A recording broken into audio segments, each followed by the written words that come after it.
এ আবু লাহাবই বলছিল, এই সুয়াইমা, আজকে ভোর বেলায় সকাল বেলায় এত সুসংবাদ দিলি, আমার ভাতিজা হয়েছে, যা আমি আজ থেকে তোকে আজাদ করে দিলাম। এবং এই আজাদ করার কারণে সে কাফের হওয়া সত্ত্বেও বুখারী বলেন, সিয়াসিটা বলেন, আব্বাস রাদিয়াল্লাহু তাআলা আনহু, আমার নবীর আরেকজন চাচা, কি নাম? আব্বাস। এই আবু লাহাবের মৃত্যুর পরে আব্বাস রাদিয়াল্লাহু তাআলা স্বপ্নে দেখলো, এ আব্দুল উজ্জা, আজীবন তুই এবং তোর ওয়াইফ নবীকে কষ্ট দিয়েছিস, এখন কেমন?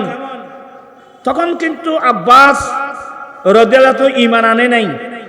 এই ঘটনাগুলো অনেক পরে দিচ্ছেন। আব্বাস, এই আব্দুল উজ্জা কেমন? তো আব্দুল উজ্জা মানে আবু লাহাব বলছেন, ভাইয়া আব্বাস, তোমাদের থেকে বিচ্ছিন্ন হয়ে মানে মৃত্যুবরণ করে যখন আমি এই কবরে আসলাম, শুরু থেকে পর্যন্ত আমি আবু লাহাবের উপর এমন আযাব চলতেছে, ইল্লা ইয়াউমাল ইসনাইন, প্রত্যেক সপ্তাহ সোমবার একদিন, সোমবার ছাড়া আমার উপর অনর্গল আযাব শাস্তি চলতেছে। কিন্তু ভাইয়া, সোমবার আসলে আমার উপর থেকে আযাব কমিয়ে দেওয়া হয়, আর আমার শাহাদত আঙ্গুল দিয়ে পানি জড়ে, মধু জড়ে, এগুলার শুষলে পিপাসা চলে যায়। আব্বাস রাদিয়াল্লাহু তাআলা জিজ্ঞাসা করলেন, এ আব্দুল উজ্জা, দুনিয়াতে এমন কোন কাজ করেছিস যেটার উপর আল্লাহ খুশি হয়ে একদিনের জন্য হলেও কবর আযাব কমাই দিয়েছে? তোমার শাহাদত আঙ্গুল দিয়ে মধু জড়তেছে, কি করছো? বললা, বিইতাকাতি সুয়াইবা হিনা বাশারাতনি। ভাইয়া, যেদিন আমার এই সুয়াইবা দাসী শুভ সংবাদ দিয়েছিল, আমার ভাতিজা মুহাম্মদ সাল্লাল্লাহু আলাইহি সাল্লাম যেদিন দুনিয়া আসছে, আমার দাসী সুয়াইবা ভোরবেলায় এসে আমাকে সুসংবাদ দিয়েছিল, আমি আনন্দে আত্মহারা হয়ে শাহাদত আঙ্গুল ব্যবহার করে আমি এ দাসী আজাদ করে দিয়েছিলাম। এই কারণে আল্লাহ আমাকে এ পুরস্কার দিয়েছেন, সপ্তাহের মধ্যে একদিন হলেও আমার উপর থেকে কবরের আযাব কমিয়ে দেওয়া হয়। আর দাসী আজাদ করার সময় আমি যে শাহাদত আঙ্গুল ব্যবহার করেছিলাম, এই আঙ্গুল দিয়ে পানি পরে মধুযুক্ত, এটা শুষলাম আর পিপাসা নিবারণ হয়ে যায়। এই হাদিসের আলোকে আমাদের হানিফি মাযহাবের বিখ্যাত মোল্লা আলী কারি রাহমাতুল্লাহ আলাইহি বলতেছেন, এই বিশ্বের মুসলমান, একজন কট্টা কাফের বাতিজা হওয়ার সুবাদে দাসী আজাদ করার কারণে আল্লাহ যদি এত বড় একটা পুরস্কার দেয়, আর যারা আল্লাহর মাহবুব নবী হিসেবে নবী কিভাবে পেলাম বলে মানুষ যখন দান, খেরাত ইত্যাদি ভালো কাজের মধ্যে লিপ্ত হয়, আল্লাহ কি তাদেরকে পুরস্কার দিবে না? অবশ্যই পুরস্কার দেবে। আমার জীবন মরণ কত বড় পুরস্কার দিবে জানেন? টাইম ভদ্র হইব আর ভারত বাজে গিয়ে গই ইন্নালিল্লাহ আর বা আজানরে যাইন না, এবার ফোন করা জরুরি দেখবে। আমার রাসূল যেদিন দুনিয়া আসতেছেন, আমার নবীর আম্মি জান মা আমেনা রাদিয়াল্লাহু তাআলা আনহা বলছেন, আমার বেটা মুহাম্মদ যেদিন আসবে, সেদিন গভীর রাত আমার শ্বশুর আল্লাহর ঘরখানায় কাবা তওয়াফ করার জন্য গিয়েছিলেন। খাজা আব্দুল মুত্তালিব রাদিয়াল্লাহু তাআলা আনহু আল্লাহর ঘরখানায় কাবার আল্লাহর ঘরখানায় কাবার তওয়াফ করতেছিলেন। আমি আমিনা ঘরের মধ্যে দেখলা একটু একটু প্রসবের একটু একটু ব্যথা অনুভব হলো। আমি ভয় পেয়ে গেলাম, ঘরের মধ্যে কেউ নাই।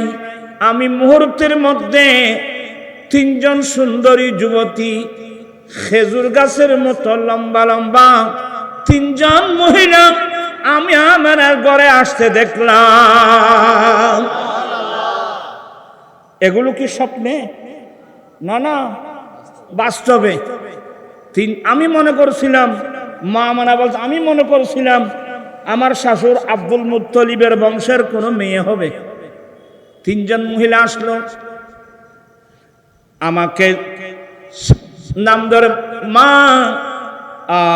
আমাকে চিনেন? আমি বললাম না তো, আমি তো চিনি না। বলে মা আমি হলাম ফেরাউনের স্ত্রী আসিয়া আলাইহিস সালাম। এগুলো স্বপ্নে না, বাস্তবে। আমি এই ফেরাউনের স্ত্রী আসিয়া। আরেকজন বলে মা আমাকে চিনেন? আমি হলাম ঈসা আলাইহিস সালামের আম্মা মরিয়াম। আরেকজন বলে আমি হলাম মুসা আলাইহিস সালামের বোন। এই তিনজন মহিলা হাজার হাজার বছর আগে মারা গিয়েছেন, কিন্তু যেদিন আমার দয়াল নবী আসবে আল্লাহর পারমিশন নিয়ে মা আমেনার ঘরে আসলো নবী পাওয়ার আনন্দ সুখ করার জন্যে।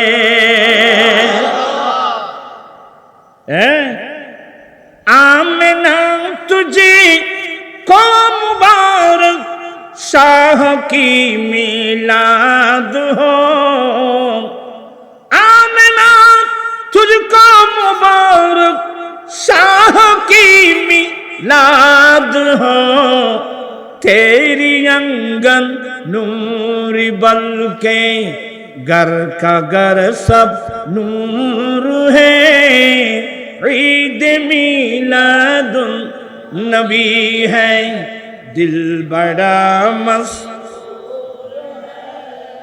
তোমার তো কেন আলসি আলসি বাপ, এনা চুদ্দে মরা ব্যাকুন চুদ্দে না পাইবুত শ্বাস হইল তা শোনা। ঈদ মিলাদুন নবী হ্যায় দিল বড়া মস্ত, ঈদ दीवानों की तूबा रारबियों, इस तरफ जो नूर है तू उस तरफ भी नूर है, जल्ला जल्ला सब जहां का, जल्ला जल्ला सब जहां का नूर से मामूर है, ईद मिलादुन नबी है ईद दीवानों की तूबा रारबी, जश्न मिलादुन नबी है क्यों न झूमे आज हम, जश्न मिलादुन नबी है क्यों न झूमे आज हम, मुस्कुराती है बहारी, मुस्कुराती है बहारी सब फजा। আহলে বাইত রাসূল আমি এদিক সেদিক না গিয়ে সরাসরি যে আয়াত কারীমা আমি তেলাওয়াত করলাম। আল্লাহ বলেন قل لا أسألكم عليه أجرا إلا المودة في القربى।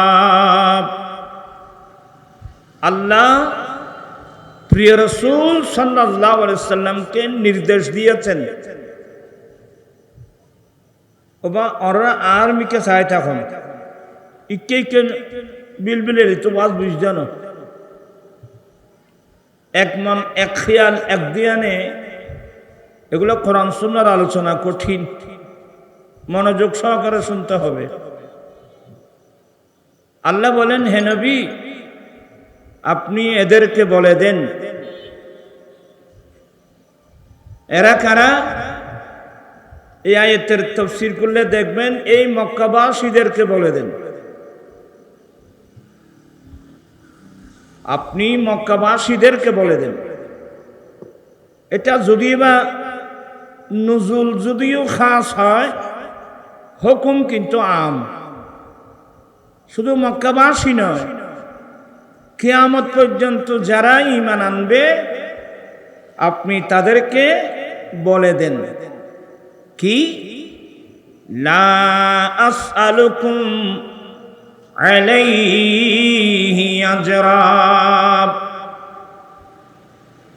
হে কুরাইশ বংশের মানুষ, এ আহলে মক্কা তথা কুরাইশ বংশের মানুষ, যারা আমার অত্যন্ত আত্মীয় স্বজন কারাবদ্দার, হে মক্কাবাসী তথা এক কিয়ামত পর্যন্ত আনেওয়ালে মুমিন মুসলমান, আমি নবী আলাইহি মাইনি আলা মা বাল্লাগতুকুম মিনাল ওয়াহিয়ে, আল্লাহ আমি নবীর পর যে জিম্মাদারি দিয়েছেন যে তোমাদের কাছে ইসলাম ধর্ম, ইসলামের বিধিবিধান পৌঁছে দেওয়ার জন্যে আমি নবী বিরামহীনভাবে নিরলসভাবে আল্লাহর পক্ষ থেকে তোমাদের কাছে যে ইসলামের বিধিবিধান আমি নবী পৌঁছে দিচ্ছি, আমি নবী তোমাদের কাছ থেকে এগুলোর কোনো বিনিময় বদলা চাই না।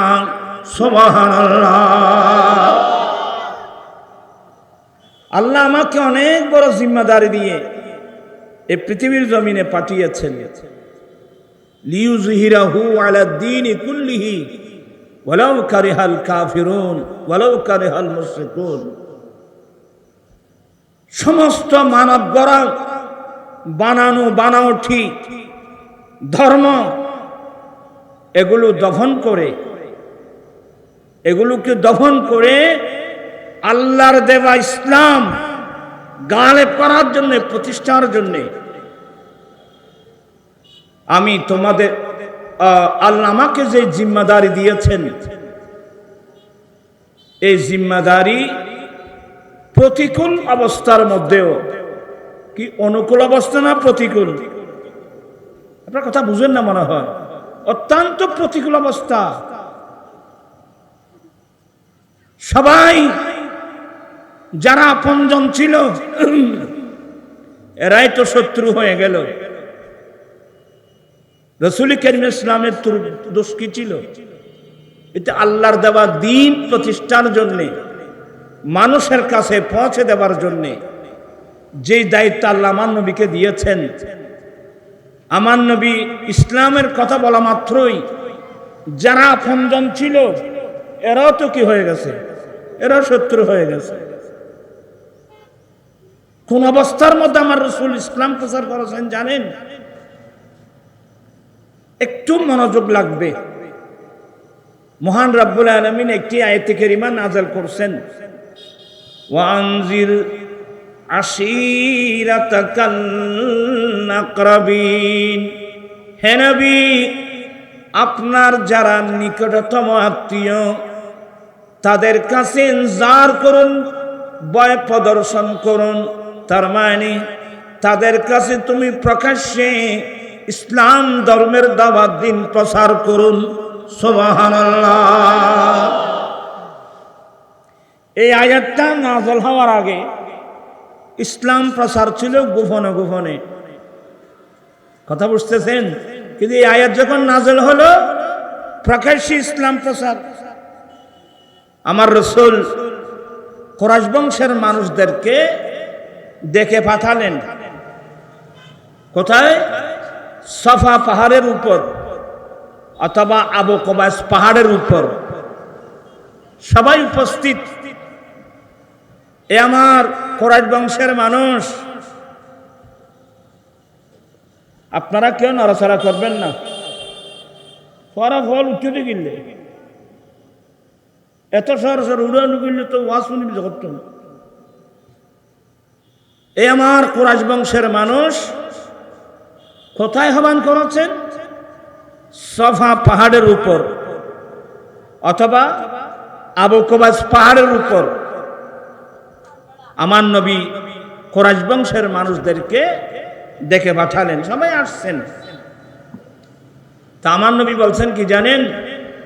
এ আমার কুরাইশ বংশের মানুষ, আমি আপনাদের নিকটতম আত্মীয়, আপনারাও আমার নিকটতম আত্মীয়। আচ্ছা, এই পাহাড়ের অপর পৃষ্ঠে কে আছে না আছে আপনারা তো দেখতেছেন না, বলেন আমরা তো দেখতেছি না। তা আমার নয় বলছে, আচ্ছা আমি যদি একটা সংবাদ দিই যে ওই দিক থেকে তোমাদের উপর আক্রমণ করার জন্য একদল সশস্ত্র বাহিনী আসতেছে, এই সংবাদটা যদি আমি দিই, আমার কথাটা তোমরা বিশ্বাস করবা? সবাই এক বাক্যে হ্যাঁ হ্যাঁ হ্যাঁ হ্যাঁ। আপনি বললে আমরা বিশ্বাস করব। সুবহানাল্লাহ বলবেন না? আচ্ছা, এই বিশ্বাসের মূল ভিত্তি কোথায়? এই বিশ্বাসের মূল ভিত্তি হলো ওরা বোঝাতে চাচ্ছে আপনার এই 40 বছর বয়স আমাদের চোখের সামনে সূর্যের মতো স্পষ্ট। এই 40 বছরের মতো কোনোদিন একটা মিথ্যা কথা বলতে আমরা শুনি নেই। অতএব আপনার উপাধিত আল আমিন। অতএব আমরা দেখতেছি না এই পাহাড়ের অপর পৃষ্ঠে কে আছে না আছে, আমরা দেখতেছি না।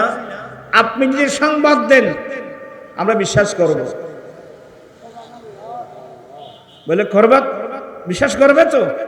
হ্যাঁ বিশ্বাস করব।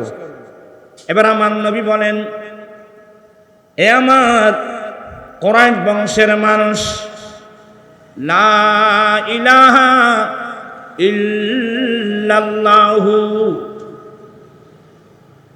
আল্লাহ ছাড়া কোনো ইলাহ নাই, আল্লাহ ছাড়া কোনো মাবুদ নাই, আল্লাহ ছাড়া কোনো উপাস্য নাই। ওয়া ইন্নী রাসূলুল্লাহ, আমি কিন্তু আল্লাহর পক্ষ থেকে প্রেরিত রাসূল। এই কথা বলার সাথে সাথে এই কিছুক্ষণ আগে বলছিল আপনি বললে আমরা কি করব? আপনি যেটা বলবেন এটা আমরা কি করব? বিশ্বাস করব। যখন তাদের বাতিল আকীদার উপর যখন খাপ পড়ল, সেই ফটাফট আরে আমার নবীর আফান চাচা নাম আব্দুল উজ্জা। আব্দুল উজ্জা বললে আপনারা চিনবেন না, আবুল আহাব বলে চিনবেন। আমার নবীর আফান চাচা আবুল আহাব, তার নাম কি বললাম? আয় তোমারা রাজে বড় দুঃখ আছে বাদি কি ফান্না ফারাইম তোমারা আর কত নবুঝো। তার নাম কি বললাম? আব্দুল উজ্জা, কুনিয়াত হলো আবুল আহাব। এই আমার নবীর চাচা আবুল আহাব দাঁড়িয়ে বলেন, তাব্বাল্লাকা ইয়া মুহাম্মদ, এ মুহাম্মদ তুমি ধ্বংস হয়ে যাও। নাউজুবিল্লাহ বলবেন না? এই নবীকে ফটাফট গালি দিয়ে ফেললো, তাব্বাল্লাকা ইয়া মুহাম্মদ, মুহাম্মদ তুমি ধ্বংস হয়ে যাও। নাউজুবিল্লাহ। আলী হাজা জামায়াতানা, এই কথা বলার জন্য আপনি আমাদেরকে এখানে একত্রিত করেছেন। কি বললাম দেখছেন? আল্লাহর নির্দেশে প্রকাশ্যে তথ্য দিল আল্লাহ ছাড়া কোনো ইলাহ নাই, আল্লাহ ছাড়া কোনো মাবুদ নাই, আর আমি মুহাম্মদ সাল্লাল্লাহু আলাইহি ওয়াসাল্লাম আমি আল্লাহরই প্রেরিত রাসূল। এই তথ্যটা দেওয়ার সাথে আমার নবীর আফান চাচা আবুল আহাব নবীকে কি দিল? তোরা কথা কই না জানা না, এনে বাংলাদেশের জন্য দুনিয়া মিদ্দি আমার সাথে কথা বলবেন, গালি দিছে। তো যখন নবীকে গালি দিল, এটা কিছুক্ষণ আগে কি বলছিল? নবী যেটা বলবে বিশ্বাস করবে। যখন তাদের বাতিল আকীদার উপর হাত পড়লো, নবীকে গালি দিয়ে বসলো। নবীকে গালি দিলে আল্লাহ কি বরদাস্ত করবেন? গালি দিচ্ছে নবীকে কে? আবু লাহাব। আর সে গালির উত্তর দিচ্ছে স্বয়ং রব্বুল আলামিন। গোটা একটা সূরা, সূরাতুল লাহাব। তাব্বাত ইয়াদা আবি লাহাবিন ওয়া তাব্বা মা আগনা আনহু মালুহু ওয়া মা কাসাব সায়াসলা নারান যাতা লাহাবিন ওয়া ইমরাতুহু হাম্মালাতাল হাতাব ফি জিদিহা হাবলুম মিন মাসাদ। এখানে একটা কথা বলি, আমাদের অনেক হুজুর বলে আল্লাহ এদের একে কি দিয়েছে? গালি দিয়েছে। আল্লাহ কি গালি দেয়? লা হাওলা ওয়ালা কুওয়াতা ইল্লা বিল্লাহ। সাবধান, সতর্ক। আল্লাহ গালি দেয় নাই, গালি দিয়েছে আবু লাহাব, বিচার করেছে আল্লাহ। আল্লাহর যেটা গালি, এটা গালি না, এটা বিচার। এই জন্যে কোরআন হাদিস বুঝে বড় মুশকিল। আল্লাহ তাকে, আমার নবীকে কেন গালি দিল? আল্লাহ শাস্তি স্বরূপ গোটা একটা সূরা, সূরাতুল লাহাব বা সূরাতুল মাসাদ নাযিল করে বললেন তাব্বাত ইয়াদা আবি লাহাবিন ওয়া তাব্বা। আবু লাহাবের হাত, এখানে হাত মানি না, আবু লাহাব ধ্বংস হয়ে যাক, ধ্বংস হয়ে গেছে। আবু লাহাব, আবু লাহাব ধ্বংস হোক, ধ্বংস হয়ে গেছে। আপনারা সেন্টেন্স বুঝবেন। আবু লাহাব কি হোক, যে শব্দ ইয়াদা, তখন আবু লাহাবের হাত ধ্বংস হোক। এখানে ইয়াতমানি হাত নয়, আবু লাহাব কি হয়ে যাক, আবু লাহাব ধ্বংস হোক, ধ্বংস হয়ে গেছে। এ আবু লাহাব সহ এবং তার স্ত্রী উম্মে জমিল, যে এত বড় দুষ্টু মেয়ে, এই উম্মে জমিল আবু লাহাবের স্ত্রী এত বড় দুষ্টু মেয়ে, সর্বপ্রথম আমার রসুল যে রাস্তা দিয়ে যাবেন, এই দুষ্টু মেয়েটা আরবের লম্বা লম্বা ববুল খাঁচাগুলো নবীর রাস্তার মধ্যে বসাই দিত, যাতে আমার রসুল হাঁটার সময় যেন কষ্ট পায়। নাউজুবিল্লাহ বলবেন না? এজন্য সবাই একটা নসিহত সবাইকে, কোনোদিন কাউকে, এমনকি শত্রু পর্যন্ত কাউকে কষ্ট দেওয়ার জন্য জীবনে কোনোদিন রাস্তার মধ্যে খাঁটা দিবেন না। রাস্তার মধ্যে খাঁটা দেওয়া এটা আবু লাহাবের স্ত্রীর সুন্নত। তো কেউ যদি আবু লাহাবের স্ত্রীর সঙ্গে জাহান্নামে যেতে চাও, তাহলে আপনারা রাস্তার মধ্যে কি দিবেন? রাস্তার মধ্যে কাঁচা দিবেন? তা আসেন যখন পড়ুন, কলা, সবার জবান খুলেন, মুকিম বানাই দে ফান্নাইম করিবেন নাই, আলতো ফালতু কাম মারিবেন নাই, নবাইবুত। কলা রাসূল সাল্লাল্লাহু আলাইহি ওয়াসাল্লাম, আল ঈমানু বিদউন সাবউনা শুবা ফাফদালুহা কওলু লা ইলাহা ইল্লাল্লাহ ওয়া আদনাহা ইমাতাতুল আযা আনিত তারিকি ওয়াল হায়াউ শুবাতুম মিনাল ঈমান। কষ্ট হলো? এমনি কষ্ট তো লাগবে। ওই না পড়তে না পড়তে অভ্যাস হয়ে গেছে, যে পড়তে পড়তে অভ্যাস হলো তো একেবারে সহজ হতো। কিন্তু আমাদেরকে এগুলোই পড়া উচিত ছিল। এই যে মুখ, জবান, মুখ যাকে বলে, জিহ্বা, ভাষা, এগুলো দিয়েছেন যে এগুলো পড়ার জন্য। আমার আলা হযরত কি বলছেন জানেন? আপনারা তো বিরক্ত হচ্ছেন বোধহয়, তো বিরক্ত না হলে আরো সামনে আইও না, পরে দূরে বসছু যে शेरी लेरा सामने जाओगे जमीन जमा तुम्हारे लिए मकीना मकान तुम्हार সবাই পড়ুন না জানলেও পড়ুন পড়তে পড়তে ইয়ে হয়ে যাবে ইনশাআল্লাহ জমিন জমা तुम्हारे लिए मकीना मकान तुम्हारे लिए चुनी न चुना तुम्हारे लिए बने दो जहां तुम्हारे दहन में जुबान तुम्हारे लिए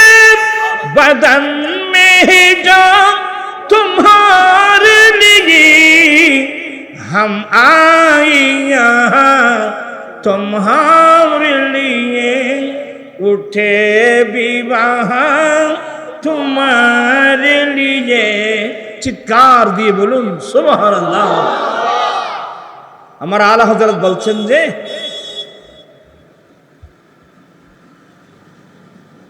আলা হযরত বলছেন যে দহন মে জুবান তোমারে লিয়ে ইয়া রাসূলুল্লাহ আল্লাহ যে আমাকে একটা মুখ দিয়েছেন মুখের মধ্যে জিহ্বা দিয়েছেন ভাষা দিয়েছেন কথা বলার শক্তি দিয়েছেন এগুলো তো আপনি রাসূলের জন্য কার জন্য এটা রাসূলের জন্য রাসূলের কালমা পড়ার জন্য রাসূলের কথা বলার জন্য दहन में जुबान तुम्हारे लिए बदन में हिजा तुम्हारे लिए या रसूल अल्लाह या हबीब अल्लाह আমার দেহে আমার শরীরে আমার দেহে আল্লাহ যে প্রাণ দিয়েছেন এটা আপনি রাসূলের জন্য এটা আপনি রাসূলের জন্য আমরা দুনিয়াতে আসছি আপনি নবর কালমা পড়ার জন্যে আপনার গুণগান করার জন্যে আবার কিয়ামতের মাঠে উঠব সেটাও আপনি রাসূলের জন্যে প্রাণ পিছনে ভাইয়েরা আমাদের উচিত ছিল ছোটবেলা থেকে আল্লাহর কোরআনের তেলাওয়াত করা প্রিয় নবীর হাদিস শরীফের তেলাওয়াত করা দুরূদ শরীফ পড়া নবীর গুণগান করা কিন্তু আমরা এই মুখটা দিয়েছেন আল্লাহ না কোরআন তেলাওয়াত করতেছি না নবীর হাদিস তেলাওয়াত করতেছি না দরুদ শরীফ পড়ছি রাত্র দিন শুধু মানুষকে গালাগালি ওইছে না মাতিয়া আর ভাই তারা সাত বানাত বইব এনে ফজর তো শুরু হয়ে যায় ইতে এলো ইউতে নেই হ্যাঁ ওয়াইলুল লিকুল্লি হুমাজাতিল লুমাজা সামনে সামনে নিন্দা পিছনে গীবত চুগলি যারা করবে এদের জন্য ধ্বংস ধ্বংস ধ্বংস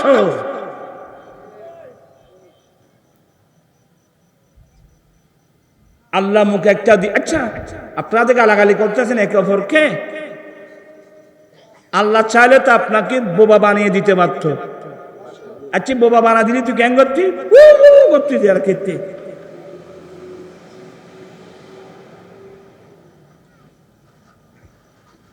উম্মুল মুমিনিন মায়েশা বলছেন মা কানা রাসূলুল্লাহ সাল্লাল্লাহু আলাইহি ওয়াসাল্লাম ফাহিশান ওয়ালা মুতাফাহশা আমার রাসূলের জীবনে কোনোদিন একটা ফাহিশা শব্দ আমার রাসূলের জবান থেকে কোনোদিন বের হয় নাই ইন্নাল্লাহা ইয়ামুরু বিল আদলি ওয়াল ইহসান ওয়া ইতাই যিল কুরবা ওয়া ইয়ানহা আনিল ফাহশাই ওয়াল মুনকার আল্লাহ নিষেধ করছে অশ্লীল ভাষা ব্যবহার করবে না কোরআন সুন্নাহ বিরোধী কোনো কথা বলবা না জবানকে হেফাজত করো এখন আমরা কি জবানে হেফাজত করেছি কমসে কম আসুন সৌদায় কারবালার স্মরণে মাহফিল আজকে আমরা এমন তওবা করব এখন থেকে মৃত্যুর আগ পর্যন্ত আমরা আর কাউকে গালাগালি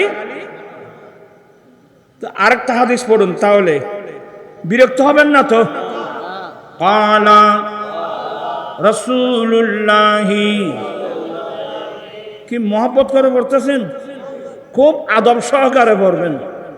ক্বালা রাসূলুল্লাহি সাল্লাল্লাহু আলাইহি ওয়াসাল্লামা আল মুসলিমু মান সালিমাল মুসলিমুনা মিন লিসানিহি ওয়া ইয়াদিহি। আল্লাহর নবী বলেন, সেই নারী পুরুষ মুসলিম হবার দাবি করতে পারবে, সে মুসলমান, সে নারী এবং পুরুষ নিজেকে মুসলিম দাবি করতে পারবে যার মুখ এবং হাতের আঘাত থেকে আরেকজন মুসলমান নিরাপদ থাকবে। সেই ব্যক্তি মুসলিম হবার দাবি করতে পারবে যার মুখ এবং হাতের আঘাত থেকে আরেকজন মুসলমান নিরাপদ থাকে।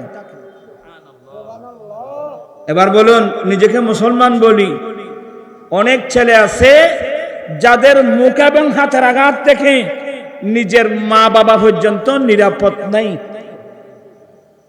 অনেক স্বামী আছেন যার হাত এবং মুখ থেকে স্ত্রী পর্যন্ত নিরাপদ নাই। আবার অনেক স্ত্রী আছে তার হাত এবং মুখের আঘাত থেকে স্বামী পর্যন্ত নিরাপদ নাই। দাবি করতেছি মুসলমান। দাবি করা সহজ, প্রমাণ করা কঠিন। আল্লাহ সবাইকে সত্যিকারের মুমিন মুসলিম হওয়ার আল্লাহ তৌফিক দান করুক। আমরা কি আর ফাঁসা কথা বলবো, অশ্লীল ভাষা ব্যবহার করব? অতীত করে থাকলে আমরা একযোগে তওবা করব, ঠিক আছে তো? আস্তাগফিরুল্লাহাল্লাযী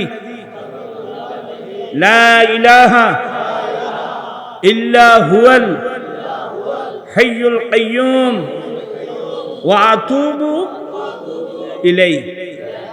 আজ থেকে ইস্তেগফারটা শিখে নেবেন। এখানে আল্লাহর কাছে গুনাহ মাফ চাওয়াও আছে এবং আল্লাহর কাছে তওবা করাও আছে। দুটোটা জিনিস কেন আছে, সব সময় এগুলো পড়বেন। গাড়িতে, বাড়িতে, রাস্তায়, মাঠে, বন্ধু বান্ধব যেখানে বসছে, আজ থেকে আজে বাজে অশ্লীল কোনো শব্দ না বলে ইস্তেগফারটা করতে থাকবেন। কার টাকা লাগবে, কার জায়গা লাগবে, কার সম্মান লাগবে, কার মাল লাগবে, কার ছেলের সন্তান লাগবে, সব কিছু ইস্তেগফারের ভিতর আছে। আজ থেকে আপনি ইস্তেগফার করেন তো, আস্তাগফিরুল্লাহাল্লাযী লা ইলাহা ইল্লা হুয়াল হাইয়ুল কাইয়্যুম ওয়া আতুবু ইলাইহি, আস্তাগফিরুল্লাহাল্লাযী লা ইলাহা ইল্লা হুয়াল হাইয়ুল কাইয়্যুম ওয়া আতুবু ইলাইহি, আস্তাগফিরুল্লাহাল্লাযী লা ইলাহা ইল্লা হুয়াল হাইয়ুল কাইয়্যুম ওয়া আতুবু ইলাইহি। দেখি আজ থেকে এই আমলটা করেন তো, আপনার কি কি লাগবে সব আপনি পেয়ে যাবেন। কথা বুঝে আসছে? আল্লাহ সবাইকে আমল করার তৌফিক দান করুন। সালাতুন ইয়া আলাইকুম।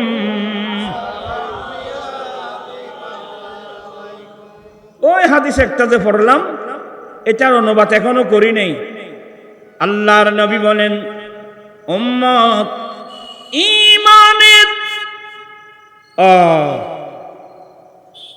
ঈমানের 70 থেকে 79 পর্যন্ত ঈমানের শাখা প্রশাখা আছে।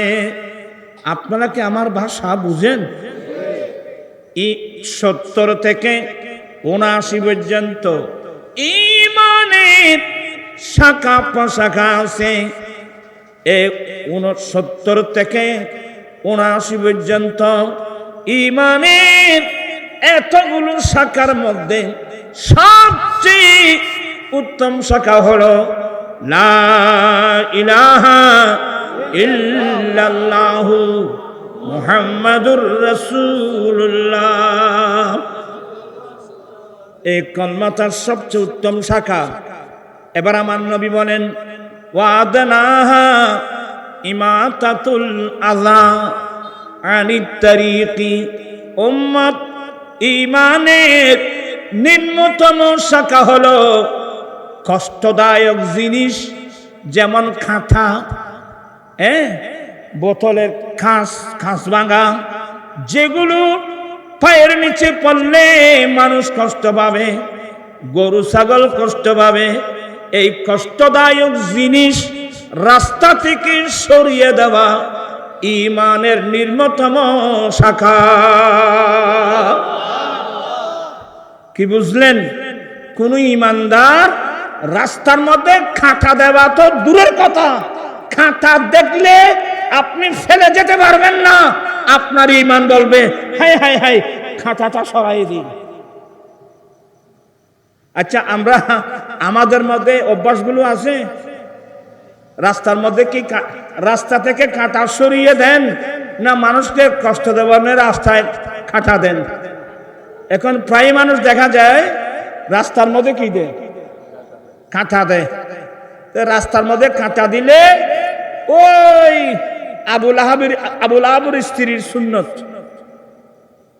আপনি যদি আবুল আহাবের স্ত্রীর সঙ্গে যদি জাহান্নামে যেতে চান, তাহলে রাস্তার মধ্যে কাঁটা দিবেন মানুষকে কষ্ট দেওয়ার জন্য। কোন শত্রুকেও কষ্ট দেওয়ার জন্য রাস্তায় কাঁটা দেওয়ার বিধান ইসলাম ধর্মের মধ্যে নাই। আল্লাহ সবাইকে ইসলাম বুঝার আল্লাহ তৌফিক দান করুক। আমার জীবন মরণ সাজাবো মাদানী রঙে, আমার জীবন মরণ। আপনারা বিরক্ত হচ্ছেন আমি দেখতে পাচ্ছি। তোরা ফরিন না ভারত এনে না ভারত না, এর সামনে এই চেয়ারগুলো খালি না মুরব্বী, আপনি এই চেয়ারগুলো তো আসেন তো। আয়াবাদী বড় দুঃখ আছে চারালে এই সামনের জায়গাগুলো, খালি জায়গাগুলো পূর্ণ করুন। তোমার সামনে আর কান আছে না, তাই চেয়ারে বইতাম মধ্যে না তোরা আরো যাই রে। আল্লাহুম্মা সাল্লি সাইয়্যিদিনা নাবিয়িনা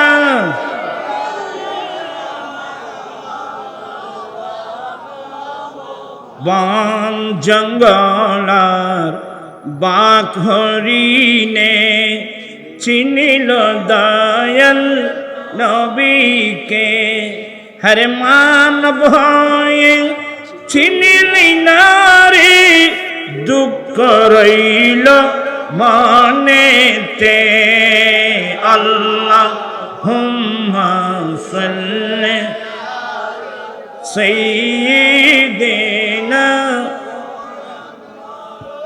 নাবিয়িনা।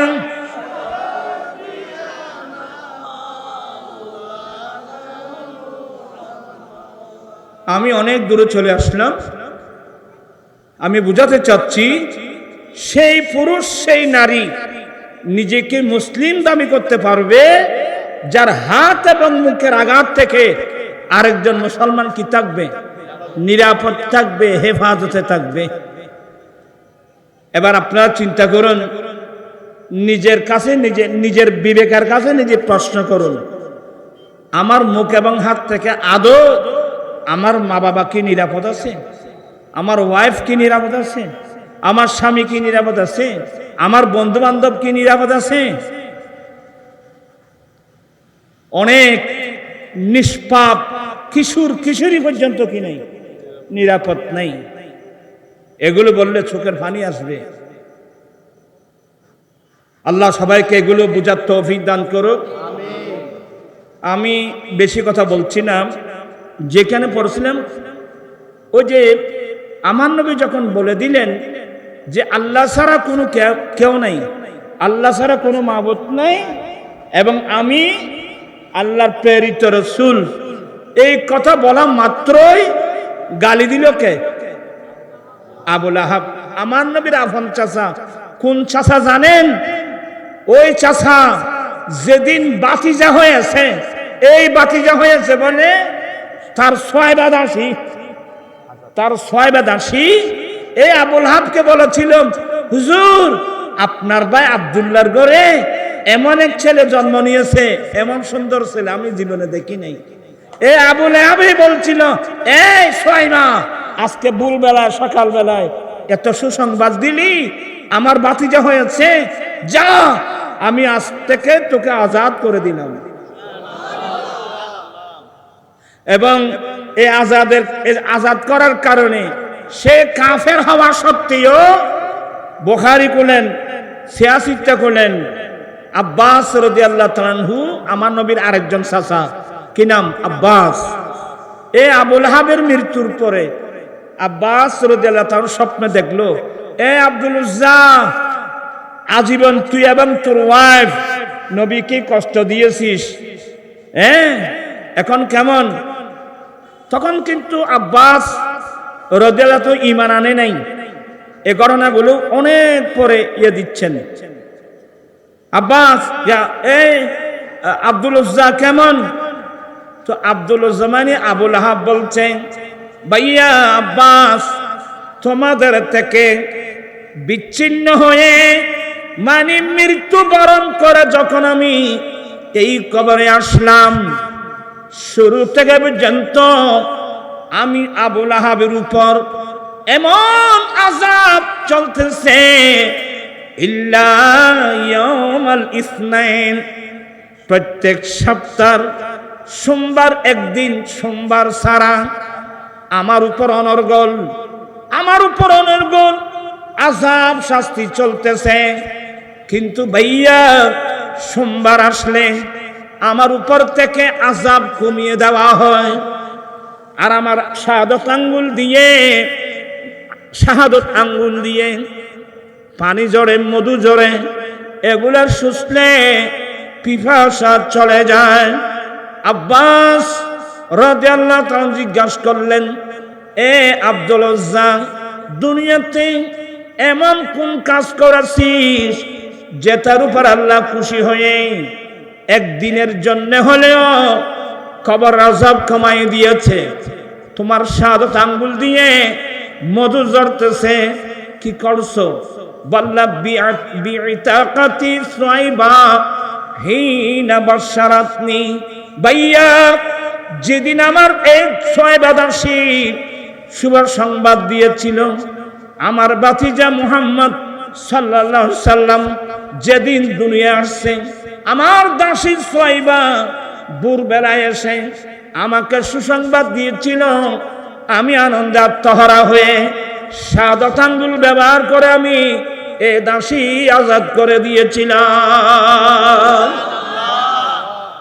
এই কারণে আল্লাহ আমাকে এ পুরস্কার দিয়েছেন, সপ্তাহের মধ্যে একদিন হলেও আমার উপর থেকে কবরের আযাব কমিয়ে দেওয়া হয়। আর দাসী আজাদ করার সময় আমি যে শাহাদত আঙ্গুল ব্যবহার করেছিলাম, এই আঙ্গুল দিয়ে পানি পরে মধুযুক্ত, এটা শুষলে আমার পিপাসা নিবারণ হয়ে যায়। এই হাদিসের আলোকে আমাদের হানিফি মাযহাবের বিখ্যাত মোল্লা আলী কারি রাহমাতুল্লাহ আলাইহি বলতেছেন, এই বিশ্বের মুসলমান একজন কট্টা কাফের বাতিজা হওয়ার সুবাদে দাসী আজাদ করার কারণে আল্লাহ যদি এত বড় একটা পুরস্কার দেয়, আর যারা আল্লাহর মাহবুব নবী হিসেবে নবী কিভাবে পেলাম বলে মানুষ যখন দান, খেরাত ইত্যাদি ভালো কাজের মধ্যে লিপ্ত হয়, আল্লাহ কি তাদেরকে পুরস্কার দিবে না? অবশ্যই পুরস্কার দেবে। আমার জীবন মরণ কত বড় পুরস্কার দিবে জানেন? টাইম ভদ্র হইব আর ভারত বাজে গিয়ে ইন্নালিল্লাহ আর আজানরা যাইন না, এবার ফোন করা জুড়ে দেখবে। আমার রাসূল যেদিন দুনিয়া আসতেছেন, আমার নবীর আম্মি জান মা আমেনা রাদিয়াল্লাহু তাআলা আনহা বলছেন, আমার বেটা মুহাম্মদ যেদিন আসবে, সেদিন গভীর রাত আমার শ্বশুর আল্লাহর ঘরখানায় কাবা তওয়াফ করার জন্য গিয়েছিলেন। খাজা আব্দুল মুত্তালিব রাদিয়াল্লাহু তাআলা আনহু আল্লাহর ঘরখানায় কাবার আল্লাহর ঘর খানায় কাবার তাওয়াফ করতেছিলেন। আমি আমিনা ঘরের মধ্যে দেখলা একটু একটু প্রসবের একটু একটু ব্যথা অনুভব হলো। আমি ভয় পেয়ে গেলাম, ঘরের মধ্যে কেউ নাই। আমি মুহূর্তের মধ্যে তিনজন সুন্দরী যুবতী, খেজুর গাছের মতো লম্বা লম্বা তিনজন মহিলা আমি আমার ঘরে আসতে দেখলাম। এগুলো কি স্বপ্নে? না না, বাস্তবে। আমি মনে করছিলাম, মা মানা বলছে, আমি মনে করছিলাম আমার শাশুর আব্দুল মুত্তলিবের বংশের কোনো মেয়ে হবে। তিনজন মহিলা আসলো, আমাকে নাম ধরে, মা আমাকে চিনেন? আমি বললাম না তো, আমি তো চিনি না। বলে, মা আমি হলাম ফেরাউনের স্ত্রী আসিয়া আলাইহিস সালাম। এগুলো স্বপ্নে না, বাস্তবে। আমি এই ফেরাউনের স্ত্রী আসিয়া। আরেকজন বলে, মা আমাকে চিনেন? আমি হলাম ঈসা আলাইহিস সালামের আম্মা মরিয়াম। আরেকজন বলে, আমি হলাম মুসা আলাইহিস সালামের বোন। এই তিনজন মহিলা হাজার হাজার বছর আগে মারা গিয়েছেন, কিন্তু যেদিন আমার দয়াল নবী আসবে আল্লাহর পারমিশন নিয়ে মা আমেনার ঘরে আসলো নবী পাওয়ার আনন্দ সুখ করার জন্যে।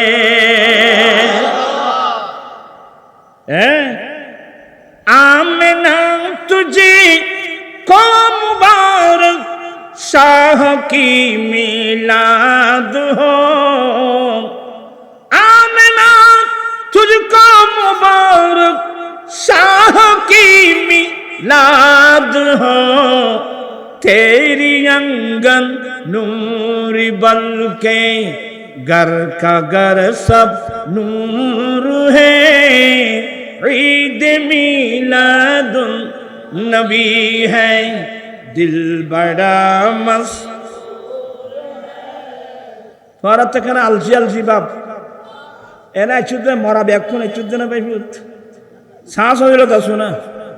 ঈদ মিলাদুন নবী হ্যায় দিল বড়া মস্ত, ঈদ दीवानों की तूबा रारबियों, इस तरफ जो नूर है तू उस तरफ भी नूर है, जल्ला जल्ला सब जहां का, जल्ला जल्ला सब जहां का नूर से मामूर है, ईद मिलादुन नबी है ईद दीवानों की तूबा रारबी, जश्न मिलादुन नबी है क्यों न झूमे आज हम, जश्न मिलादुन नबी है क्यों न झूमे आज हम, मुस्कुराती है बहारी, मुस्कुराती है बहारी, सब फजा पुर नूर है, ईद मिलादुन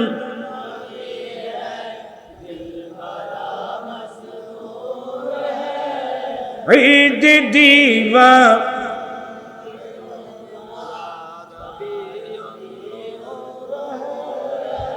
जश्न मिलादुन नबी है क्यों न झूमे आज हम, आज वो आया जहां में, आज वो आया जहां में जो सरापा नूर है, ईद मिलादुन नबी है ঈদ দিবানুম কি তুবা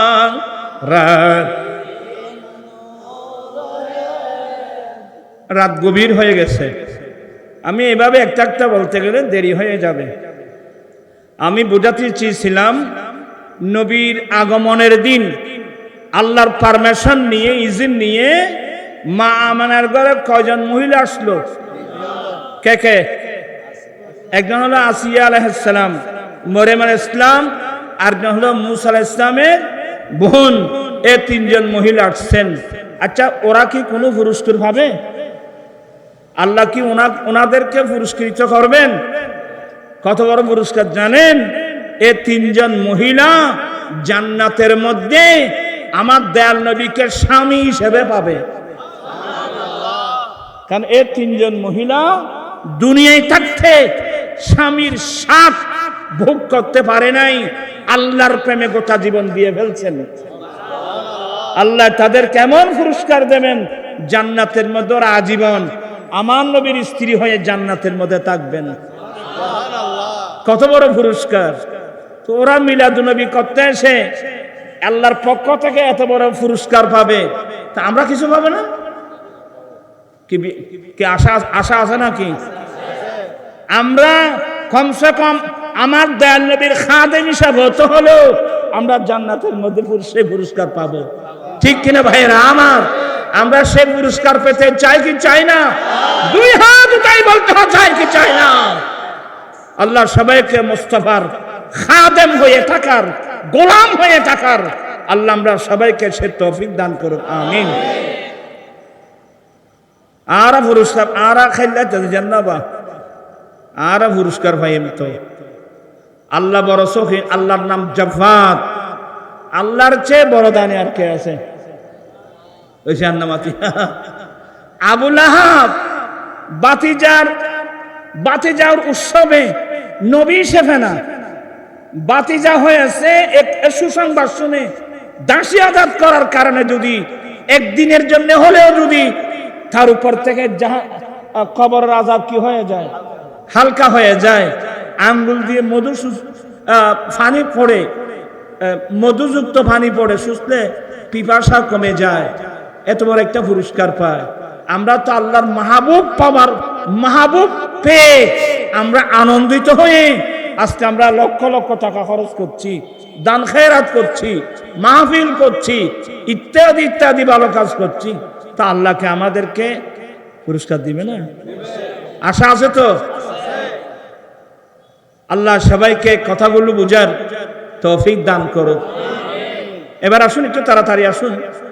বলতে চেয়েছিলাম, আল্লাহ বলেন, হে নবী আপনি তাদেরকে বলে দেন, এ আমার কুরাইশ বংশের মানুষ তথা কিয়ামত পর্যন্ত আনেওয়ালে মানুষ, আমি নবী আল্লাহর পক্ষ থেকে আল্লাহর দেওয়া জিম্মাদারি, আল্লাহর দেওয়া শরীয়ত তরিকত হাকিকতের বিধান, আমি যে তোমাদের কাছ থেকে এগুলোর কোনো বিনিময় বদলা চাই না।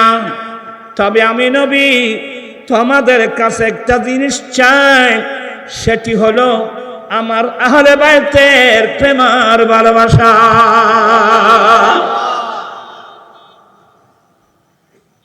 আমি তোমাদের কাছে একটা জিনিস চাই, তোমরা আমার আহলে বাইত যারা তাদেরকে তোমরা ভালোবাসবে। আচ্ছা, এই জিনিসটা আমার নবী চেয়েছেন, নবীকে ছাওয়ার জন্য আল্লাহ নির্দেশ দিয়েছেন। এটা আল্লাহরই নির্দেশ। আমি তোমাদের কাছে একটা জিনিস চাই, তোমরা আমি নবীর আহলে বাইতকে ভালোবাসবে, তোমরা আমার আহলে বাইতকে মুহাব্বত করবে, আহলে বাইতকে ভালোবাসবে। তোমারা আর্মি কেছো, তোমারা একটি কি কিছু দে চেয়ারে কিনে চেয়ে দে, চেয়ারে বসো না, চেয়ার ব্যাগ আর দিবে না, চেয়ার ব্যাগ আর দিবে না, বেগুন থেকে দেবে। আল্লাহুম্মা সাইয়্যিদিনা নাবিয়িনা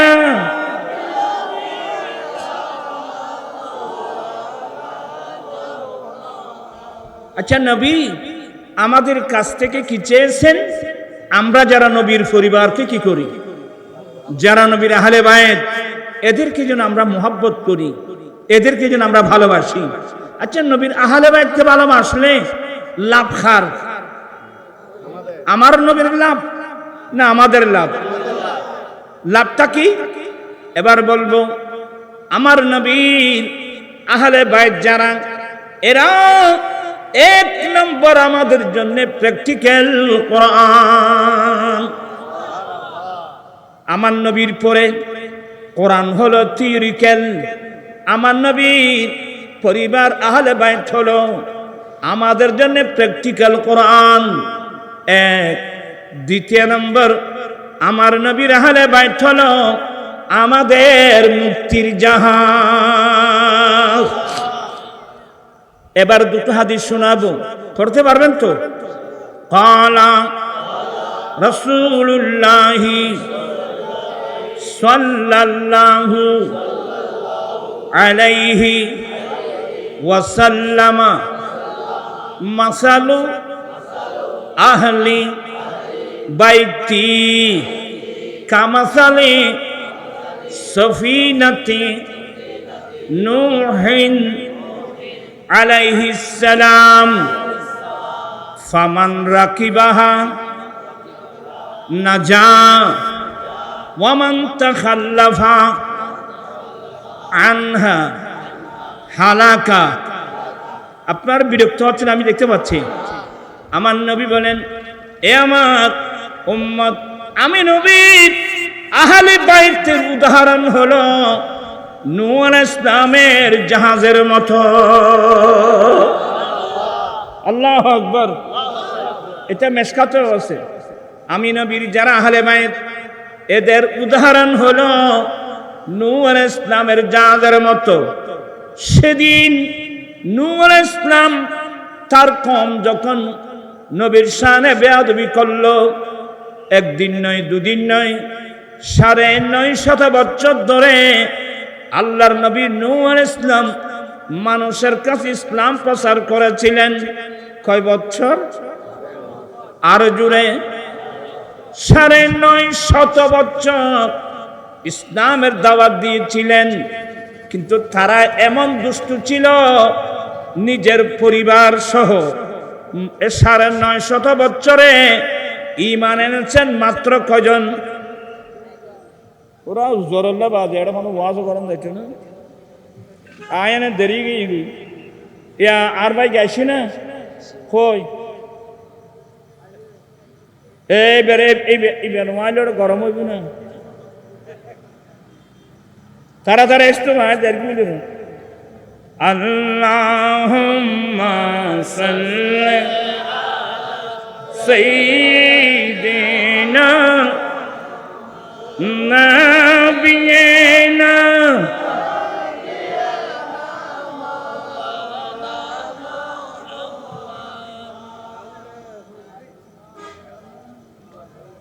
আশিনারা ফোর।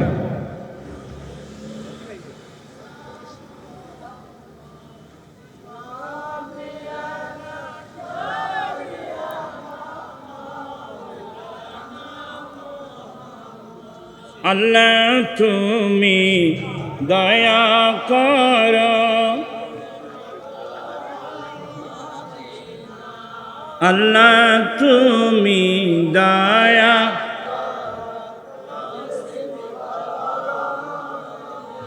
हर नबी जी के नाम देखैया कबर देश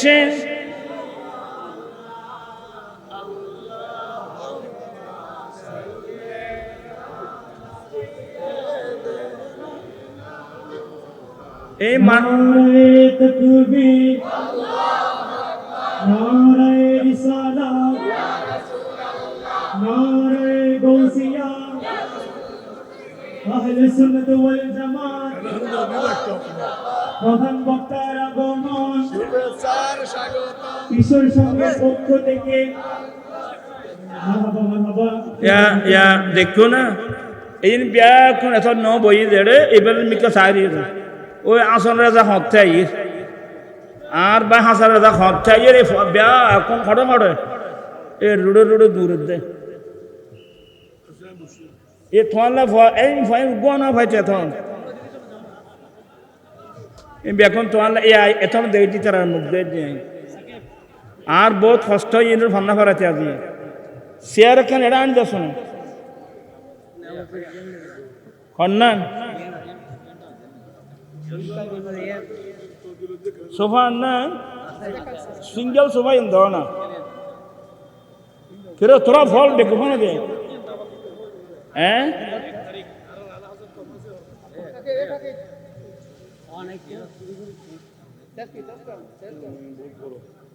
ইন ইয়া দিন বিয়ে দিল দে উপহার দিয়ে দে 7 জন লাগিয়ে আর গেছি এত সিহার গাদার দিকে কেন আল গছ তোরা ভাই পয়সাও কতন ভাইস নি আগান ঠিক আছে আয় প্লাস্টিক আলা মারখা মানুষ ইবে আবার প্লাস্টিক বইতে চুন প্লাস্টিক চেয়ারে বাইরে ঢুকবে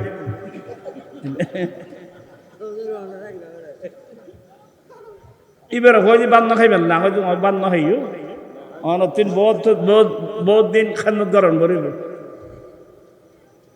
ইয়া ভাত খাইছো না ইয়া মাহফিল খাওয়া নাই সব বলুন মারহাবা আহলান সাহলান মারহাবা মারহাবা মুজাহিদ মিল্লাত আলহাজ মাওলানা অধ্যক্ষ হাসান রাজা হুজুরের আগমন আর বার শেষ এই তারা লাইন করতে আর বেশি কষ্ট হই এই হোয়াইনের লাইন করতে এলে বয়তে আর বহুত কষ্ট হই এখন ওয়াজ বাড়া করি তো আর এখন ইত্যাদি আইন 2 মিনিট ইতি আমার নবী বলছেন যে আমার আহলে বাইতের উদাহরণ হলো ওই নূর ইসলামের জাহাজের মতো সেদিন আল্লাহ বিশ্বব্যাপী যে গজব দিয়েছিল সেই গজবের সময় যারা আল্লাহর নবী নূর ইসলামের জাহাজ আশ্রয় নিয়েছিল ফামান রাকিবাহা নাজা যেই ব্যক্তি সেই জাহাজ আশ্রয় নিয়েছিল সে নেজাত পেয়েছিল ওমান রাকিবাহা নাজা ওমান তাখাল্লাফা আনহা হালাকা যে নূর ইসলামের জাহাজে আশ্রয় নেয় সে ধ্বংস হয়েছে ঠিক তদ্রূপ আমার আহলে বাইত হলো তোমাদের জন্য নূর ইসলামের জাহাজের মতো কি মানে যারা আহলে বাইতকে ভালোবাসবে আহলে বাইতের দামান ধরে থাকবে এরা কিয়ামতের কঠিন দিনে আল্লাহর গজব থেকে ওরা মুক্তি পাবে যারা আহলে বাইতের বিরুদ্ধে যাবে এরা সবাই ধ্বংস হয়ে যাবে তাহলে নবীর আহলে বাইতকে ভালোবাসতে হবে কিনা কারণ এটা আমাদের মুক্তির জাহাজ আরেকটা হাদিস হলো আমার নবীর আহলে বাইত আমাদের জন্য প্র্যাকটিক্যাল কোরআন আমার রাসূল 10ম হিজরিতে মক্কায়ে মুআজ্জামা থেকে হজ ব্রত পালন করে মদিনায় পাকে যাওয়ার সময় মক্কা মদিনার মাঝখানে একটা জায়গা যে জায়গার নাম জুহফা ওখানে একটা কূপ ছিল ওই কূপের নাম গদিরে খুম সে গদিরে খুমের পারে দাঁড়িয়ে আমার রাসূল আরেকটা খুতবা দিয়েছিলেন আল্লাহর তারিফ প্রশংসার পরে জনগণের উদ্দেশ্যে বলছিলেন ইউশিকু আলাইয়া আইয়াতিয়ানি রাসূল রাব্বি ফাউজিবা এ আমার সাহাবায়ে کرام অল্প দিনের মধ্যে আমার কাছে আল্লাহর পক্ষ থেকে আজরাইল আলাইহিস সালাম আসবেন আমাকে নিয়ে যাওয়ার জন্য আমি তোমাদের থেকে বিদায় হব আমি আল্লাহর কাছে চলে যাব তবে আমি তোমাদেরকে খালি হাতে রেখে যাচ্ছি না ওয়া আনা তারিকুম ফীকুম মুসতাকালাইন আমি তোমাদের কাছে মহামূল্যবান এমন দুটো সম্পদ রেখে যাচ্ছি এই দুই সম্পদকে আঁকড়িয়ে ধরলে তোমরা কখনো পথভ্রষ্ট হবে না আউয়ালুহুমা কিতাবুল্লাহ তাআলা এক নম্বর আল্লাহ তাআলার কিতাব ফীহিল হুদা ওয়ান নূর এই কিতাবে তোমাদের জন্য হিদায়াত আছে তোমরা তোমাদের ব্যক্তিগত জীবন পারিবারিক জীবন সমাজ জীবন রাষ্ট্রীয় জীবন সমাজনীতি অর্থনীতি রাষ্ট্রনীতি রাজনীতি শিক্ষানীতি বাণিজ্য নীতি পররাষ্ট্রনীতি এক কথায় জন্মলগ্ন থেকে মৃত্যুকাল পর্যন্ত তোমরা কে কি করবা না করবা এই কোরআন তোমাদেরকে গাইড করবেন হেদায়েত করবেন। এখানে নূর আছে। দ্বিতীয় নম্বর তিরমিজির riwayat ওয়া ইতরাতি আহলু বাইতি, দ্বিতীয় নম্বর আমি নবীর আহলে বাইত। কি মানে? আমি নবীর পরে 30 পারা কোরআন হলো তোমাদের প্র্যাকটিক্যাল, আর আমার পরে আমার আহলে বাইত হলো কোরআন হলো থিওরিক্যাল। আমি নবীর পরে আমার আহলে বাইত হলো তোমাদের জন্য প্র্যাকটিক্যাল। তাহলে আহলে বাইতের রাসূল আমাদের মুক্তির জাহাজ, আহলে বাইতের রাসূল আমাদের জন্য প্র্যাকটিক্যাল কোরআন।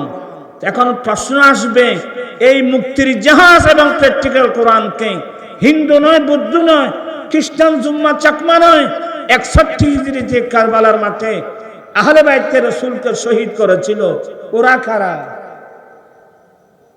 কথা বলছেন না? ওরা কারা? ওই এজিদি মুসলমানরা। ওরা কারা? এজিদি মুসলমানরা।